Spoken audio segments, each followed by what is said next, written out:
Good morning, fellow Malaysians.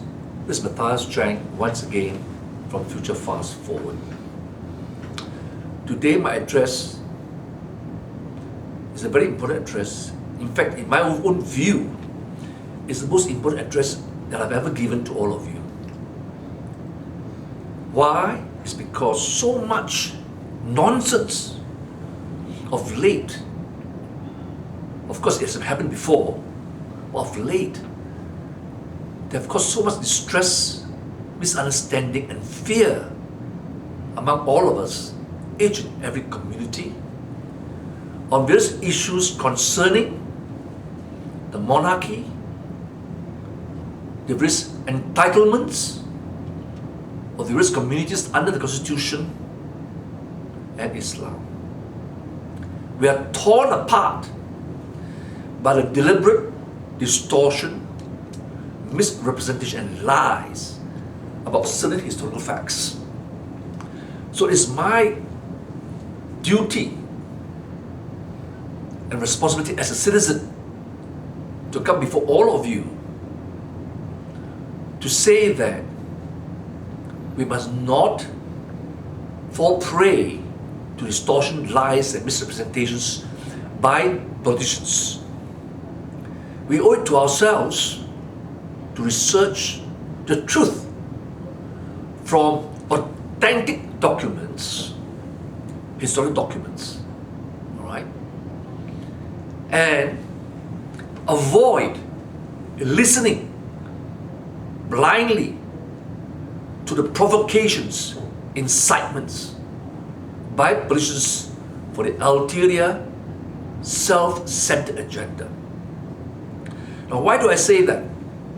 Because lately, I've talked to many people, and to my horror, I can say not one of my friends and colleagues I've approached have even told me, despite the bombardment, the incitement, they have taken trouble to research the historical facts.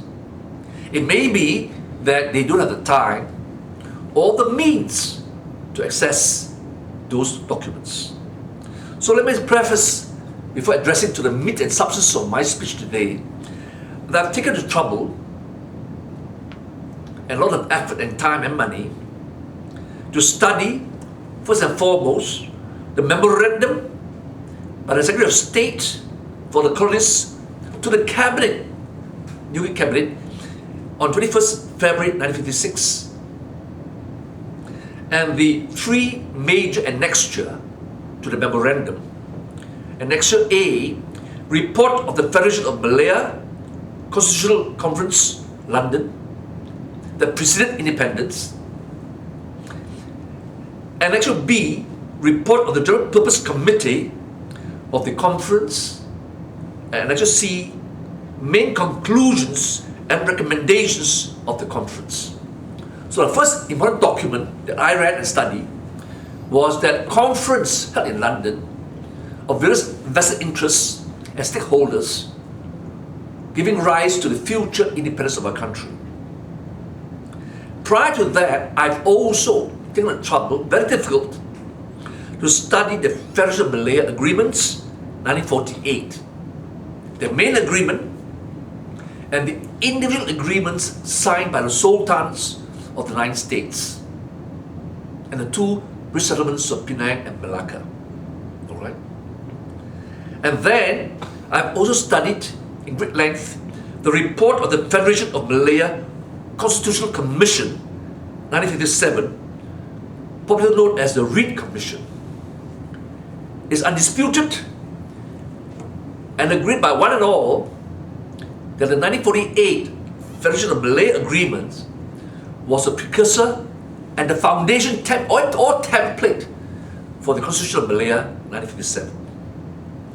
Now, having said that, may I then say now to you that I think for a long time, Malaysians, before and after independence, up to now, have not really understood the role of the rulers, leading to the independence of the country to today. we tend to belittle the rulers and focus mainly, exclusively in fact, on the role of a particular political party. May I therefore state from the outset that a long time ago, when the British were the powers over our country, they only recognized one sovereign principle, that is the rulers of the various states in Malaya. Okay? And the people who signed the Federation of Malaya Agreement 1948 were exclusively between the British colonial powers and the 9 rulers. Okay? Right? This is very important. Prior to that, all right, is recognized by the British, okay, in Chapter 2, repeat that, Chapter 2, Paragraph 19 of the Reed Commission, right, the commission that gave rise to the independence of Malaya. It says this, if I may, for your benefit, right, okay. Before the Japanese occupation, the states and settlements of the Federation of Malaya, together with Singapore, formed 3 distinct political groups. 1, the Crown colony called the Straits Settlements, which included the settlements of Penang, Singapore, Malacca and Penang. 2, the Federated Malay States, comprising the states of Negeri Sembilan, Pahang, Perak and Selangor, which had entered into a federation by treaty in 1895, and 3, the remaining 5 states of Johor, Kedah, Kelantan, Perlis, Terengganu, known as the Unfederated Malay States. Alright? Now let me pause here for a while. What does it mean? In 1895, there was already a federation of Malay states, alright, and the British colonial power. And there was also another part, the Unfederated Malay States and the Straits Settlements. Okay? So, for years, hundreds of years, the British recognized the sovereignty of the rulers of both the Federated Malay States and the Unfederated Malay States. Hence, when there was a move towards independence, the British, recognizing this historical role of the rulers, the sultans, entered into the Federation of Malaya Agreement. Okay? And this was what was stated, right? The 9 sultans.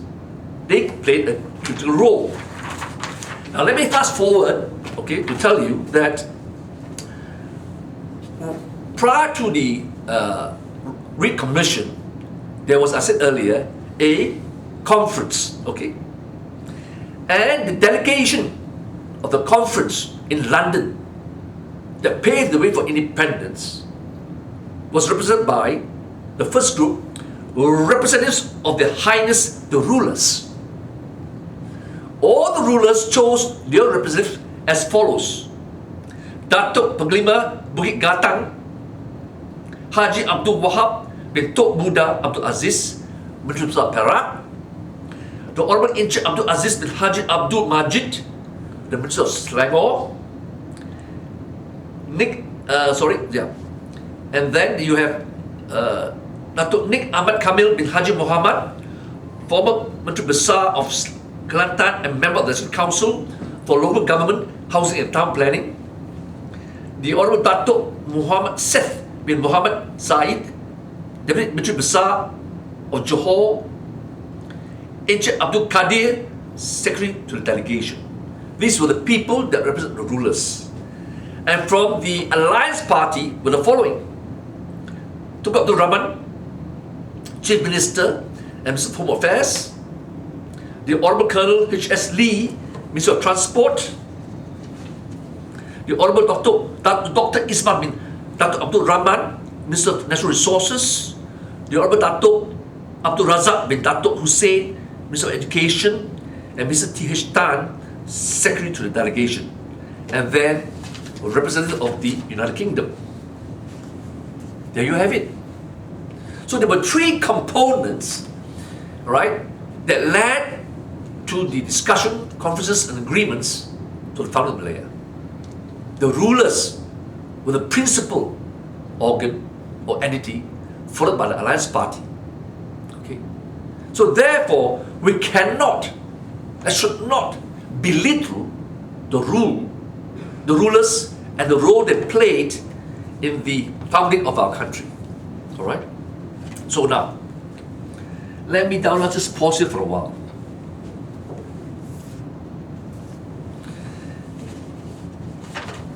In our constitution, all right, regarding the citizenship of Malaysia, now and before, this is what it says here. I've extracted the relevant part and article of our federal constitution conferring citizenship. I'm only focusing on Article 14 for the purpose of this discussion, right? Citizenship by operation of law, 14.1. Subject to the provisions of this part, the following persons are citizens by operation of law, that is to say, A, every person born before Malaysian date who is a citizen of the Federation by virtue of the provisions contained in Part 1 of Second Schedule. Okay? So this is a general statement, but qualified by Part 1 of the Second Schedule. So let's see what is in Second Schedule. Second Schedule says this. Part 1, Article 14.1a.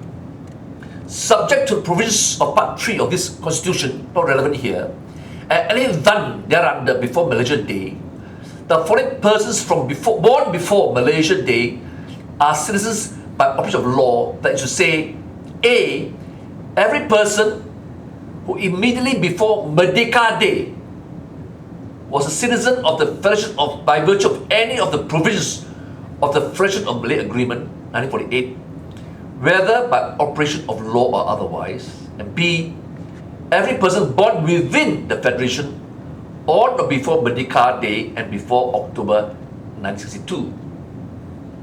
For purpose of our discussion this morning, we will focus on Para 1A of the Second Schedule. Alright? Because it says here, every person, right, who immediately before Merdeka Day and by virtue of any of the provisions of the Federation of Malaya Agreement.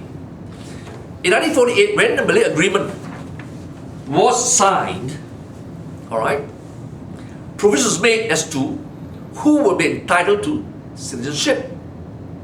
So if you fall within the 1948 agreements as your rights as a citizenship, upon independence, you are automatically, by operation of law, a citizen of the country. Alright? What have you? Okay? So this is the present provision of our Constitution. But we need to understand the events leading to Schedule 2. Okay?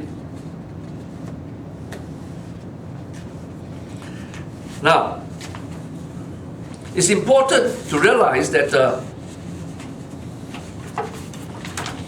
in the Reed Commission, alright, preceding the independence, the Commission was given certain terms of reference, which is very important. Alright? I'll read to you the whole terms of reference, but I will focus on those that govern citizenship and Malay rights. This you can find in Chapter 1, Paragraph 5. Okay? It says that the agreement of the Conference of Rulers to the terms of reference and a two understanding was subject to a rider which read as follows. Their Highness wish it to be understood that they do not wish the word nationality in Paragraph 4. Sorry, I mistaken. Yeah, sorry. I read again.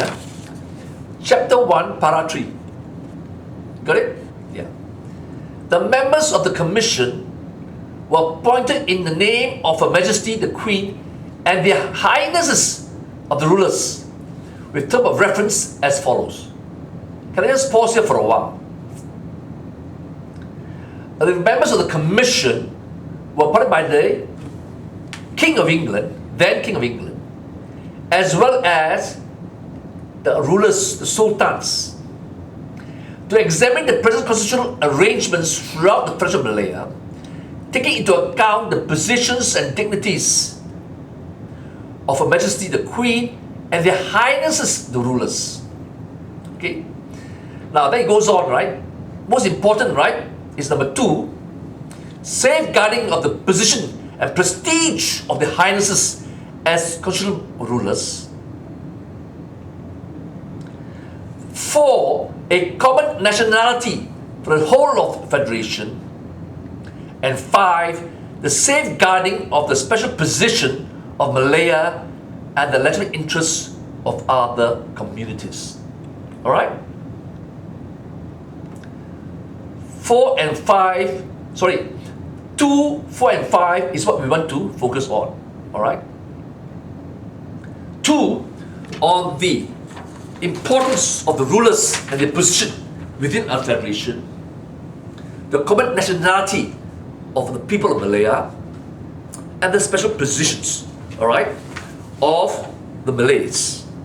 Now what happened was, in the course of the deliberation of the Reed Commission, subparagraph 4 on common nationality was debated. And this is what they say, okay? Very important, so that we don't have no misunderstanding as to the meaning of common nationality. In chapter 1, paragraph 5,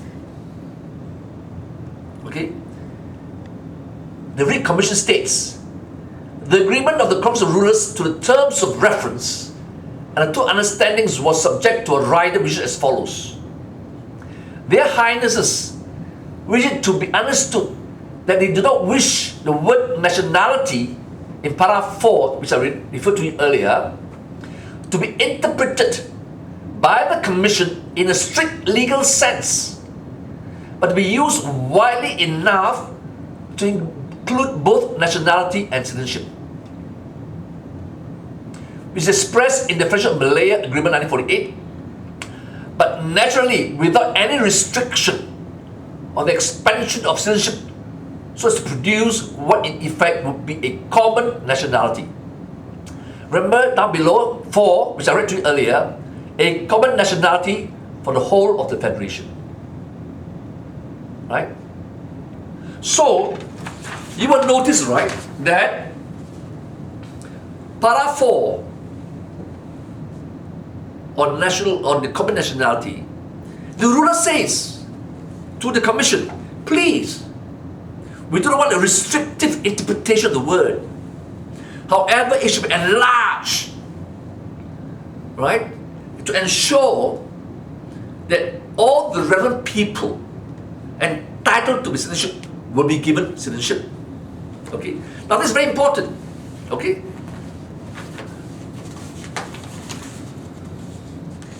And then in chapter 2, paragraph 28, the issue about interpretation, what do you mean by common nationality, was further elaborated. Chapter 2, paragraph 28. In this brief review of the provisions of the 1948 agreements, it is necessary to mention 2 further points, both of which are of considerable importance.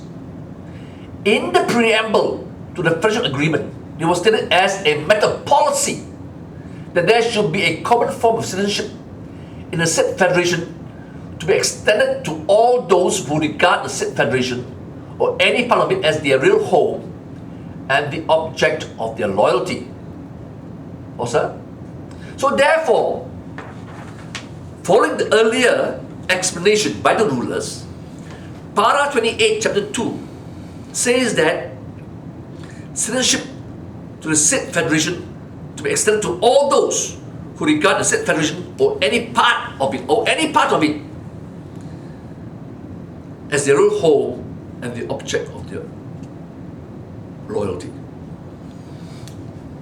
See, this statement in the Reed Commission, alright, put to rest a very mischievous and insidious propaganda by some political leaders that citizenship was given to non-Malays as well as other people, all right, who were entitled to citizenship, was because it was of a generosity of a particular political party and leaders in exchange that they cannot question Malay rights, Islam, and the monarchy. Can you see that? This is a propaganda which you've been told all these years. You non-Malays, shut up. Don't you ever question Malay special position and rights, Islam, and the monarchy. Because we, this political party, these leaders says, we were the one who demanded these three provisions in the Constitution. So, you should be grateful that we allow you, this political party, as list, to be citizens. Therefore, if we allow you, by our generosity, to be citizens, don't you ever dare question those three articles, what we call the entrenched provisions, okay, in our Constitution, Article 153, what have you. Malay special position, Islam, and monarchy. Now, be very careful about the concept of citizenship. Because prior to 1957, okay, I can assure you, the word citizen was never in the vocabulary of the British or the Malay rulers. There was no nation state, one country, that occupied the entire peninsula of Malaya. Okay, there were federal Malay states, there were unfederal Malay states, and the British settlements. If you resided in the federal Malay states and the unfederal Malay states, you are called subjects of those rulers. And if you reside in the settlements of Penang, Malacca, and Singapore, you are deemed British subjects. Okay. I will not dwell as to why Singapore was left out in the initial independence of Malaya. It's for pure colonial and geopolitical reasons. Suffice to say is that if you are born, resided in Penang or Malacca, you are a British subject. They were never referred to as citizens of Perak, Kedah, whatever you, Johor, whatever. Okay, they were deemed inhabitants, and this acknowledgement, there was no such thing as citizenship prior to 1957, has been opined and exerted by none other than Tun Sofia, okay, the former Lord President, okay, of the Federal Court of Malaya. Okay, Tun Sofia says that. So I'm not giving my opinion. I'm giving the facts as stated, okay, in history and in historical documents, which I showed to you earlier. So, and then there was a turning point as to how the right to citizenship was enlarged, not by generosity of any political party. Okay? This is found in chapter 2, para 31. It says here, the next important change occurred when amendments were made to the law of citizenship. New legislation was enacted in 1952 by the federal government just before independence, right? Okay. Under the Federal Malay Agreement. And by each of the state governments providing for automatic citizenship on a wider basis. Down below, those who became citizens by operation of law included all those who by operation of law or otherwise were already federal citizens under the provisions of 1948 agreement. Subjects of the rulers as defined in the state legislation, and a limited class of citizens of the United Kingdom and colonies. Alright? Okay. So, you will notice, right, that the present provision, Article 14, 1 and Schedule 2 as to who is entitled to citizenship reflects its historical narrative. Okay? Alright?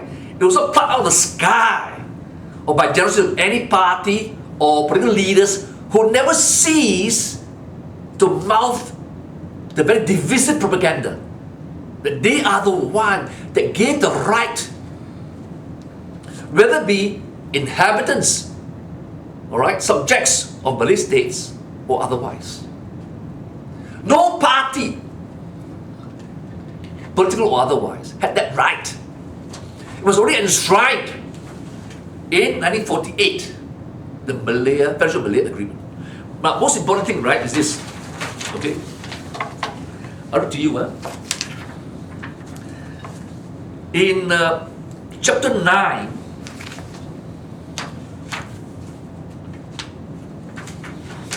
all right, para 164.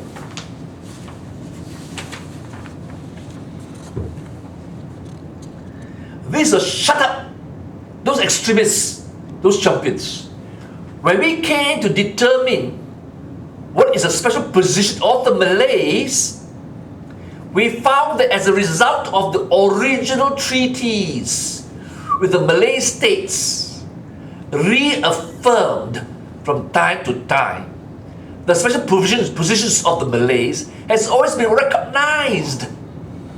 This recognition was continued by the provisions of Clause 19(1)(d) of the Federation of Agreement 1948. Okay? Just pause here for a while. See, I'm sure all of you, Malays and non-Malays, were not aware of this. The special rights of the Malays were already in existence way back, a few hundred years ago, even before the 1948 Federal Malay Agreement, and striking treaties. If at all anyone who had generosity of this issue is the British. The British Bio Treaty with rulers recognized and reaffirmed time to time by British treaties, culminating in the Federal Malay Agreement 1948. These special rights of Malays. It was not any Malay group, UMNO or NGO or any particular leader to say to the British before independence, we are Malays, we must have all these rights. We demand that. And therefore, now, since independence, as we made up May 69, we are the defender, protector, and champions of Malay rights. Bullshit, lie, distortion, and misrepresentation of historical fact. Because this article, chapter 9, para 164 of Reed Commission, alright? Now, Reed Commission, has not been disputed by anyone in Malaysia. UMNO, MCA, MIC, DAP, PKR, you name it. No one has ever questioned what is contained in the Reed Commission. Okay. And here it says here, the special position of the Malays we found as a result of the original treaties with the Malay states as far back as 1895. As far back as 1895.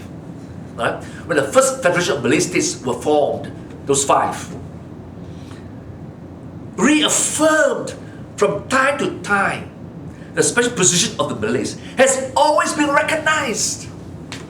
Prior to 1948, always been recognized. And this recognition was continued by the provisions of Clause 19(1)(d) of the Federation of Malay Agreement. So for heaven's sake, my fellow Malays and non-Malays in this country, you have been brainwashed, hoodwinked by political propaganda to give allegiance to a political party as opposed to the rulers. Because prior to 1948, who negotiated on behalf of the Malays this special position? There were no political parties. The British in entering those treaties way back as far as 1895 were the rulers. They fought and were real champions of Malay rights. Alright? That's all. Okay? Then, it's very important to realize, right, that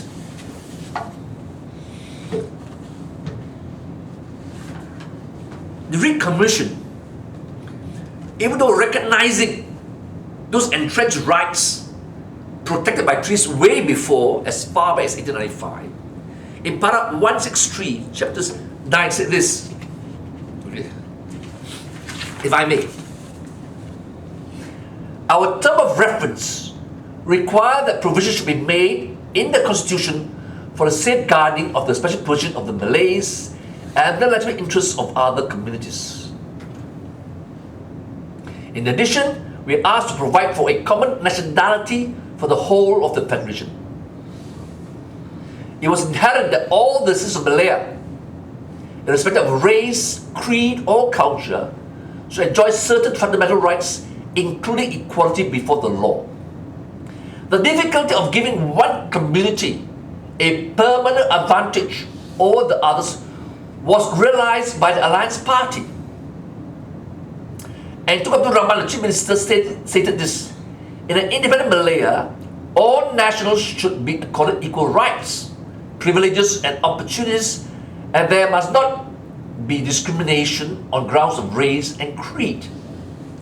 The same view was expressed by the Highnesses in the memorandum, in which they said that they look forward to a time not too remote when it became possible to eliminate communalism as a force in the political and economic life of the country. Pause here for a while. What it means is this: both the Alliance Party and the rulers recognize that there was a special provision for the protection of Malay rights way back in treaties long ago. Okay? But they also recognize that in time to come, if Malaya, then Malaya, was to be a united nation, one entity with a common nationality, right? They recognize that in the not too distant future, they hope such discrimination will be done away with, in the hope. But until that time, in the future, these provisions are sacrosanct and must be protected, as it was protected previously by treaties years ago, hundreds of years ago. Okay. Now, in chapter 9, para 167, they mentioned, the Reed Commission mentioned that, right? These special rights must be allowed because of the local circumstances, the economic conditions of the Malay community. And that it says here in the underlined paragraph, chapter 9, para 167, alright, it says here, alright, about quota system and special provisions. With regard to the existing quotas, which we have referred to above, we recommend that the Malays ought to have a substantial period during which the continuance of the existing quotas is made obligatory. We recommend that after 15 years, there should be a review of the whole matter, and the procedure should be that of appropriate government, should cause a report to be made and laid before the appropriate legislature. Okay. So, the Reed Commission recognizes, okay, the difficulties and said that those provisions which are obligatory must be given a substantial period of protection. And it took the view that substantial period will be 15 years. And thereafter, on the expiry of 15 years from date of independence, all right, it will be left to the government of the day and parliament as they think fit to extend further if the economic situation has not been achieved. All right? So, that's what had to happen.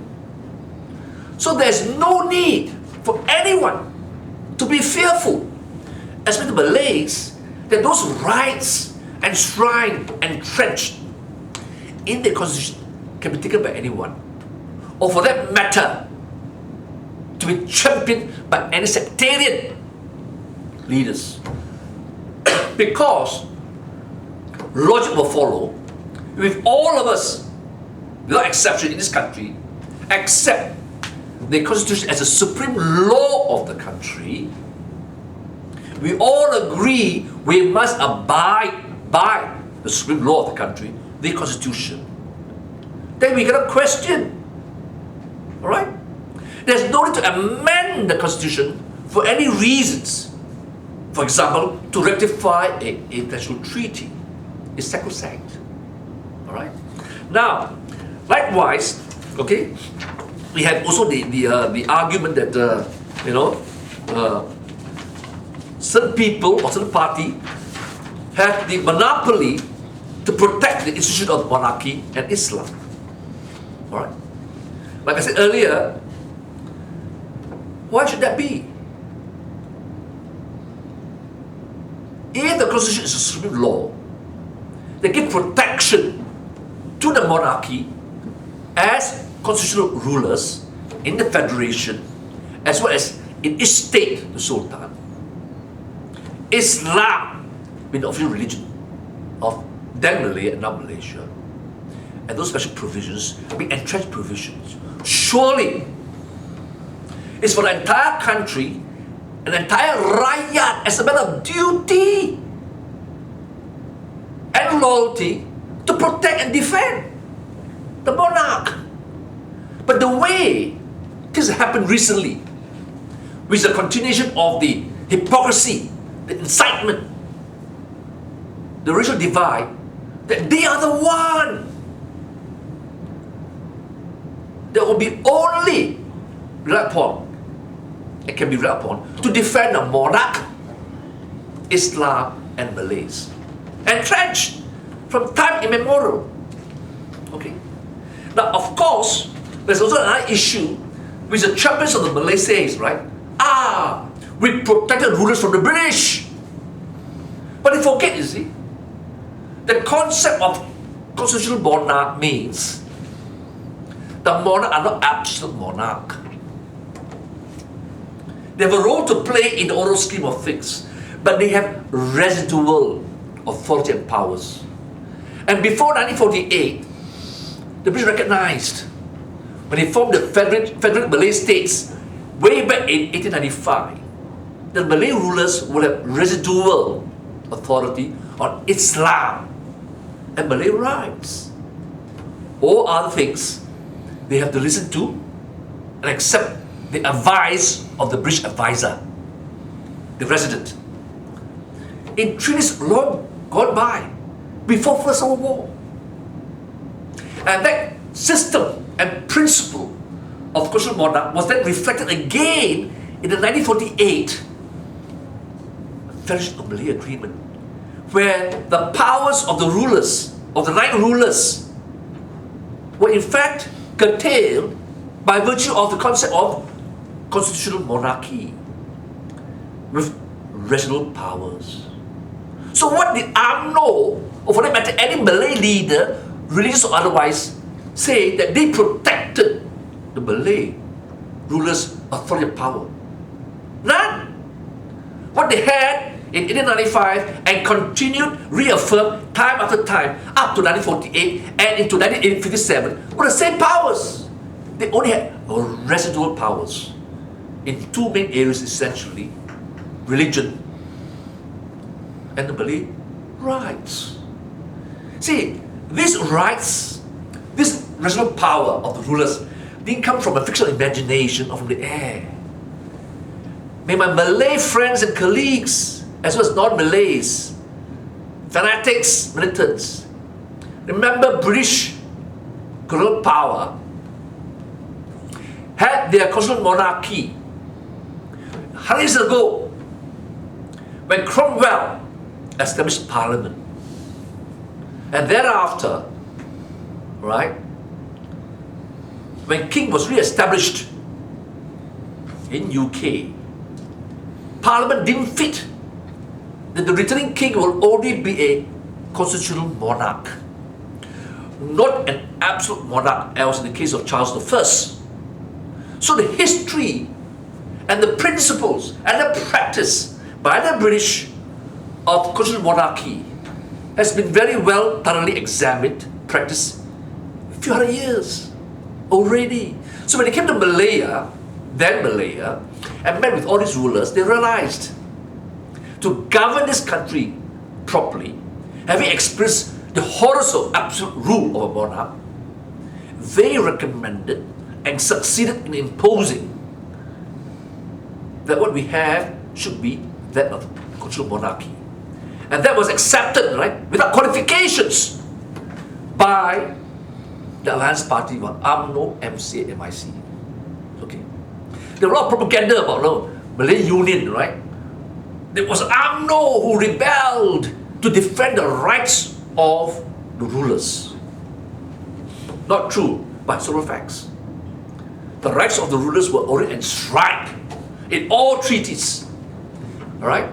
So if there's any curtailment, I demand to know from these so-called champions, where were the curtailment of the rights of the rulers which were not there before 1948? Go through all the treaties, alright? And tell me, what rights did you enhance or demanded to be additional, tambahan, to those already in existence prior to 1948 and 1957?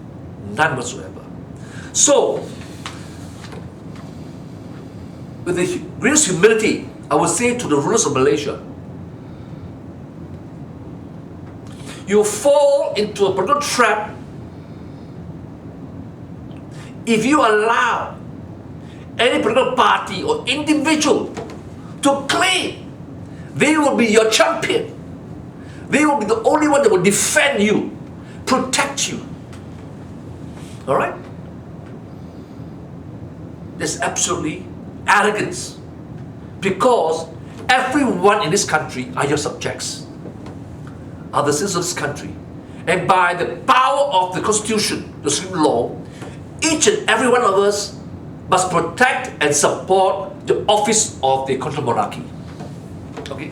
Throughout history of Britain, there were funny kings and queens, there were funny princes and princesses, but the entire country held together, united together as one to protect and defend and promote the institution of constitutional monarchy and the office of the monarch. If you, with you I say, you the rulers and the king, allow yourself to be misdirected off the tangent to say only one community will defend you, protect you, then you open yourself to a great danger, because it's a duty, responsibility, or obligation of the entire country, not just one community or one political party, to say we must defend and protect your rights. Why? Because we cannot downplay the significant historical and future role of the institution of the monarchy as a unifying factor of our country. Why then do we have our national anthem, Negaraku?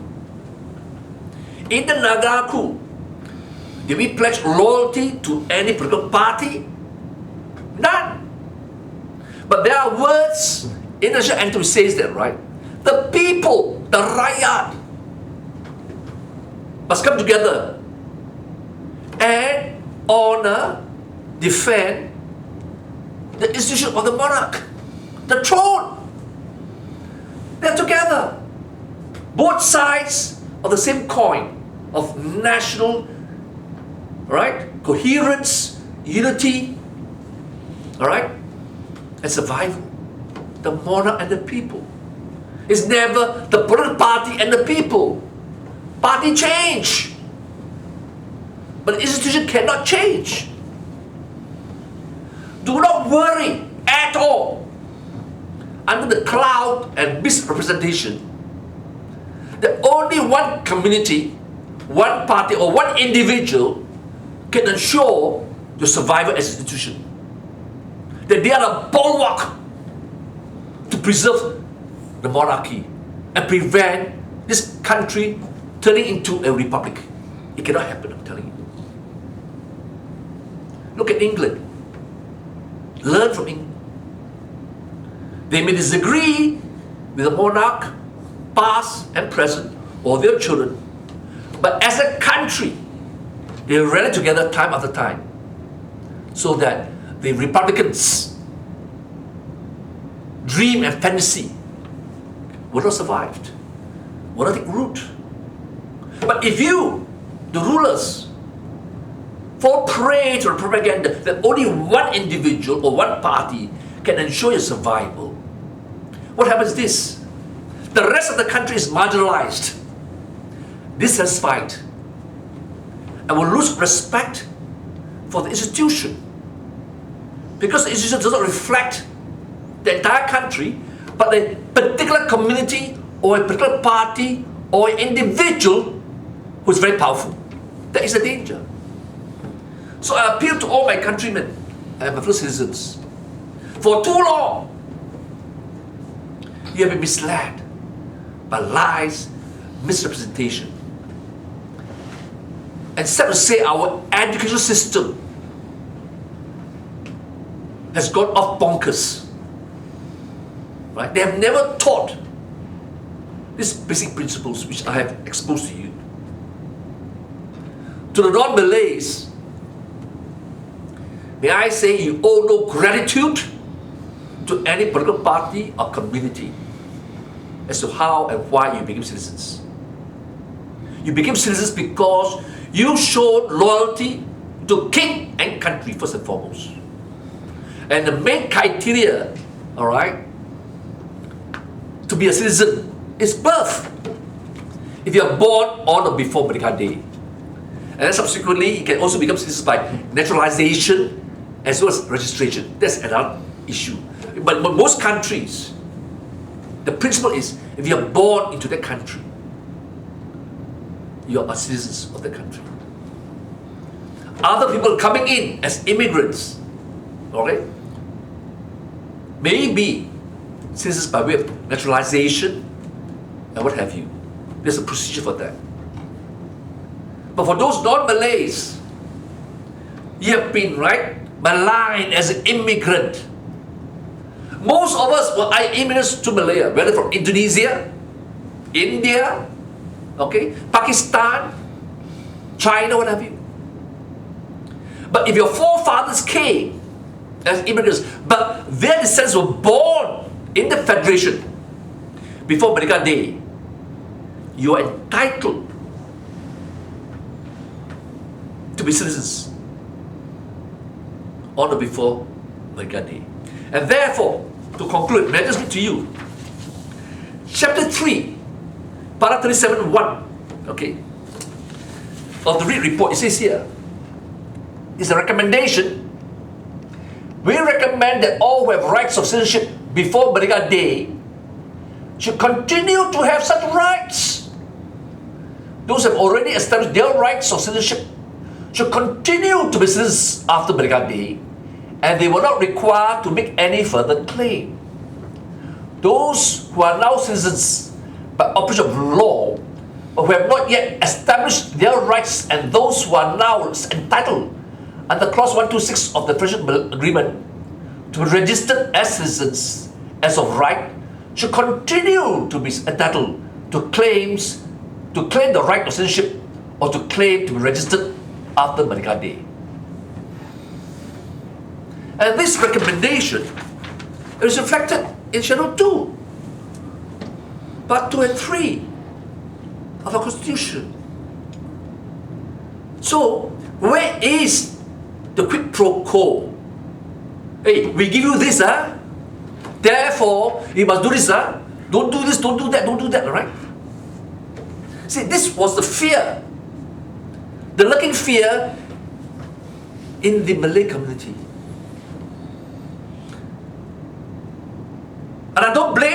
for that fear. And for the feeling that non-Malays are ungrateful. You bloody China Kwai. We give you citizenship and you want to question our rights. This is Tanah Melayu. And for the non-Malays who don't bother, don't know history, right? The only qualification, even before 1948, in the treaties, if you're loyal to the state in which you reside, you want your guts out to help build the country, you are a citizen. And chapter 3, paragraph 37(1) reiterates that in the Recommission. Say, why don't that political party, those leaders, and that one individual who never sees at every opportunity to say, hey, be grateful, we are generous to you. Has he read out all these chapters and paragraphs of the Recommission, which are sacrosanct because no one ever questioned the findings and the recommendation, because those recommendations has been translated into articles in the Constitution. So with that, my dear fellow Malaysians, I hope with this glimpse of historical documents, all right, and I'm quoting directly off the documents, all right, I'm not giving you any invention. I hope you will do research, and as and when anyone, be it Malay, Chinese, Indian, Sarawakans, Kadazans, deviate from the historical development leading to our independence and those entrenched provisions, you ask them, you demand from them, those so-called champions, where is your source? Show me the document or the paragraph, as Matthias have done today in his video. Alright? And 2 days ago, my dear fellow citizens, I WhatsApped to all of you, some of you was on my list, an article which I wrote, alright, encompassing all these other paragraphs in the article. Okay? So if you go to my website after watching my video, alright, if you want to know the actual document, the references, right, go to my website www.futurefastforward.com. Scroll down, you see that article which I uploaded just 2 days ago is the PDF format. Download it, print it, and distribute it. But let me warn you, for some strange reason, when we approach the National Archive to email and telephone, we had no replies, we had no access to these historic documents, especially the Federation Malaya Agreements, 1948. I had to contact UK archives. It cost a lot of money. So, be assured that I will continue to do my duty and responsibility as a fellow citizen. If I have to dig and dig and dig deep to get all these hidden documents, I shall do so. For truth will always prevail. For truth will shine light and expose the ugliness of lies, distortion, and misrepresentation, mouthed by so-called champions, chauvinists on every side and either side of the blood divide. So therefore, for those who mouth and champion reformasi, a new Malaysia is bullshit, horseshit, and crap. Because you're not addressed this fundamental issue because you're scared. Okay? When leaders mouth nonsense, distortion, the so-called non-Malay parties, right, kept quiet. Kept quiet. They're not stupid. They have lawyers, constitutional lawyers. They can dig up all these things and confront their partners in meetings. Why do you say that? The Malay rights were not yours to champion. You did not demand them to be specifically included in the Constitution. They were there already,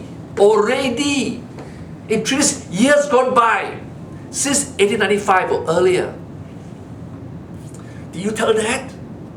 I'm sure all those parties in the new government, especially DAP, Are you aware of this? I, for one, will say, as a citizen, I will never ever question the entrenched provisions in the Constitution. If for any reason my brethren and my sisters of the Malay community wants to extend beyond what is a substantial period as defined in the Commission to more periods, so be it. I wish them the very best. But I also warn them, be very careful of those people who say you need further assistance. Not because you need it, but because of the selfish political agenda to keep you in a state of dependency so that they can say, and they will arrogate your power, the power, hey, I will help you. Vote for me. Help me to help you. And keep you in a state of dependency. The Malays are not lazy. The Malays are not complacent or stupid or afraid to walk under the sun. Bullshit! The issue is beyond more than that. Who allow immigrants, legal and illegal, to swarm our country? Right? Because of dirt cheap labor. In the past, we know all of us, Malay, non-Malays, work in the hot sun as tappers, right? Tin miners, construction workers, farmers in the fields, rice fields. Oh, there's a hot sun, huh? You leaders, you better go to the Spanish field and till the field and see how hardworking, backbreaking are those work. You insult your own people, right? And yet, today, Malays are in every profession, excel in every area of discipline. But because of greed, lust for money and power, the elites of that particular party has betrayed their own people. The people has not betrayed the country. And lastly, before I conclude, let me say here and now, I oppose, I'm telling you the Pakatan Harapan, I will fight you to my dying breath.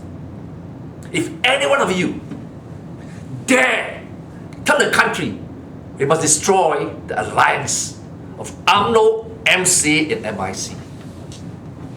Just because a few leaders are criminal bastards who rape our country for their own selfish reasons, doesn't mean the historical past, those who have contributed blood, sweat and tears for this country, should be maligned. They are the past leaders of the alliance of UMNO, MC and MC are the founders of this country. Founders. Yes, some have betrayed us, but a party cannot be disregistered or demolished or destroyed by the whims and the personal agenda of one man.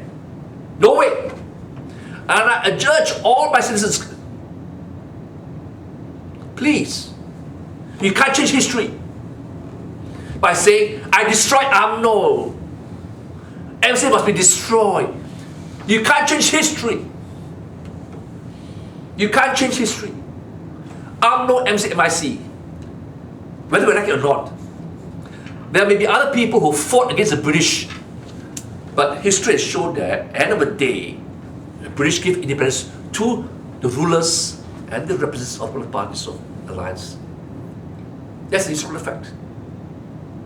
We destroy and say we must bury UMNO, we must bury MCA and MIC, then we are destroying our history. Fine. As a result of political confrontation between two leaders, the first UMNO was deregistered by court. Then you have UMNO Baru and Sabak 46. Fine. The leader who established UMNO Baru cannot arrogate to himself that I formed UMNO Baru, which became the UMNO 2, version 2. Therefore, I built it, I rebuilt it, I can destroy it. No. It's for the members to decide of UMNO. You start a new party? Fine. Let the country decide by election who will survive and who will be defeated. But history cannot be destroyed, cannot be airbrushed away, not at all. And I hope the members of UMNO, members of MCA and MIC, you are going through a horrendous time, shameful time, rightly so, because you have allowed the shame, all right, and destruction of your party by keeping quiet and allow your party itself to be raped. But there's the future because of your history. Do not turn your back on history and what you have achieved. And then maybe, right, we will build a better Malaysia if we all come together. Because there's no guarantee whatsoever that a new government of Pakatan Harapan will do better. Alright? They are new, virgin. They can be self-righteous. But we will fall into their trap if we believe and not be guardians of our country and our constitution, to assume they will forever be righteous and pure as virgins. They're also human beings. They've tasted power. And they'll make compromise to stay in power. That's a fact. That's politics. So, in conclusion, my fellow Malaysians, I have explained to you, I give to your attention the key documents, historical documents. So there's no basis at all whatsoever for us, for anyone to feel superior and inferior. If you're inferior or superior, it's because you're ignorant. And fascist leaders, champions, racists, bigots, extremists thrive and can only survive on your ignorance. The moment a light shines on their lies, distortion and misrepresenting, they will be in fear. They have nowhere to hide. They are stark naked. They hate me. Alright? They wish I'll be dead, either by a bullet or some other ways, so that I cannot be able to put the light, the spotlight on their lives. I hope all of you will come forward and help me to help you. Do the research. You have the internet. If need be, go to UK, the National Archives, and get those documents. Because our duty now, in a state of chaos, arrogance of power, we are not so divided. Do not accept anyone who say they have all the answers. Only they can stay in power forever and ever. Indispensable. No one is indispensable. God decides. With that, once again, I appeal to all of you. Believe you me. You're not even sure whether you'll be alive tomorrow. Only God knows. But just have faith. Surrender to Allah unconditionally. Have absolute faith that He will defend, protect, and guide us under all circumstances in the face of evil, lies, distortion, misrepresentation by so-called champions and our enemies and adversaries, and we will remain tall. We will survive because truth will prevail, justice will prevail, and our country will prevail and survive because we will be a united country, not divided by race, culture, or religion. And may our constitution, our supreme law, be the beacon to light up the path for our future. With that, I thank you for your attendance and your patience. I know it's a long video, but I hope you take this opportunity to watch it all. Please, I've done all the heavy lifting for you to get all these documents. You can't find it. So if I've done that much, what I'm asking you to spare an hour of your time.